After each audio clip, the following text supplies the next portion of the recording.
Hello guys, আপনাদেরকে Islamic ঘটনাতে স্বাগতম।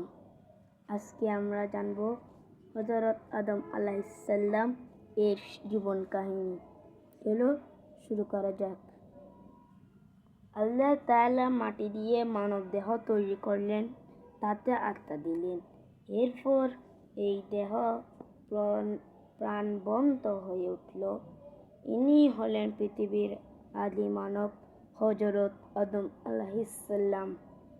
আল্লাহ ফেরেশতাদের আদেশ দিলেন, আদম তোমাদের চেয়ে শ্রেষ্ঠ, তোমরা তাকে সম্মান জানাও।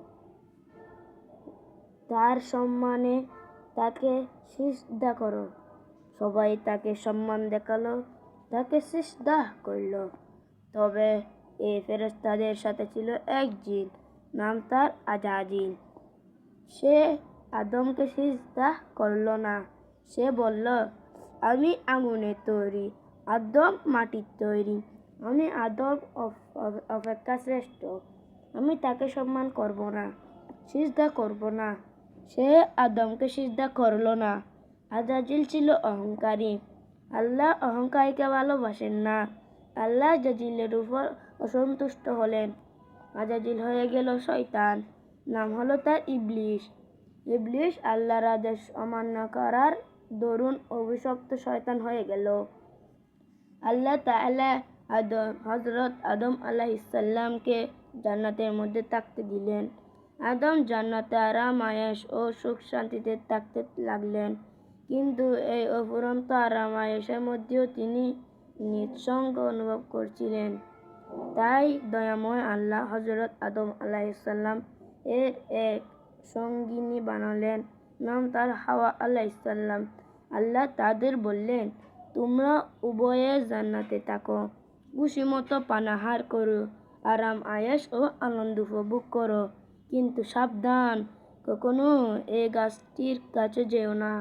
যদি যাও তাহলে খুবই অন্যায় হবে, দারুণ ক্ষতি হবে। হযরত আদম আলাইহিসসালাম এবং হযরত হাওয়া আলাইহিসসালাম আল্লাহর হুকুম মেনে জান্নাতের মধ্যে মনের সুখ দিন কাটাতে লাগলেন। কিন্তু শয়তান ইবলিস অপমানের প্রতিশোধ নেওয়ার জন্য পথ খুঁজতে লাগলো। সে জান্নাতে প্রবেশ করে তাদের ক্ষতি করার ফন্দি আঁটল। অবশেষে একদিন তাদের ধোঁকা দিল।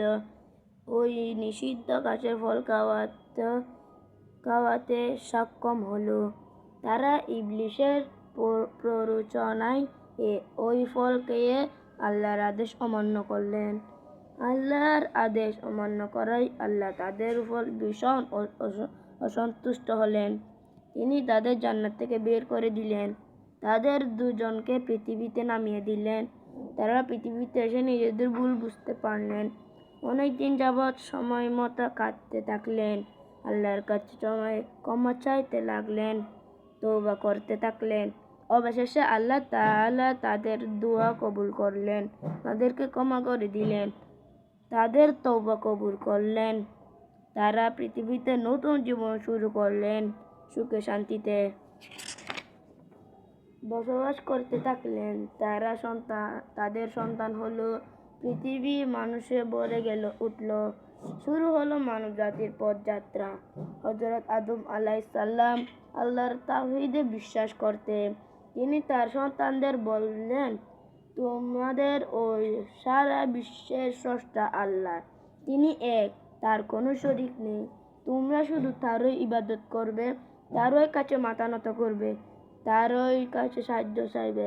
তাহলে আল্লাহ তোমাদের শান্তি দেবেন, তোমরা জান্নাত লাভ করবে। আর যদি তোমরা আল্লাহকে বিশ্বাস না করো, তাকে না মানো, তাহলে দুঃখ পাবে, কষ্ট পাবে। আল্লাহ তোমাদের উপর অসন্তুষ্ট হবে, তোমরা জাহান্নামে কঠিন শাস্তি ভোগ করবে।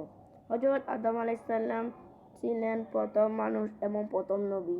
আমরা সবাই তার বংশধর। আমরা সবাই তার জীবন আদর্শে উৎসাহিত হব। আমরা ভুল বা অন্যায় করলে আল্লাহর কাছে ক্ষমা চাইব, তওবা করব, আমাদের সন্তানদের ইসলাম শিক্ষায় গড়ে তুলব, আল্লাহর ইবাদত করব, সর্বদা আল্লাহকে খুশি রাখব। তাহলে পৃথিবীতে আমরা সুখ পাবো, শান্তি পাবো, মৃত্যুর পরও শান্তি পাবো। জান্নাত লাভ করব, জাহান্নাম থেকে মুক্তি পাবো। আজকের ভিডিওটা এ পর্যন্তই। সবাই সুস্থ থাকবেন, ভালো থাকবেন। আসসালামু আলাইকুম।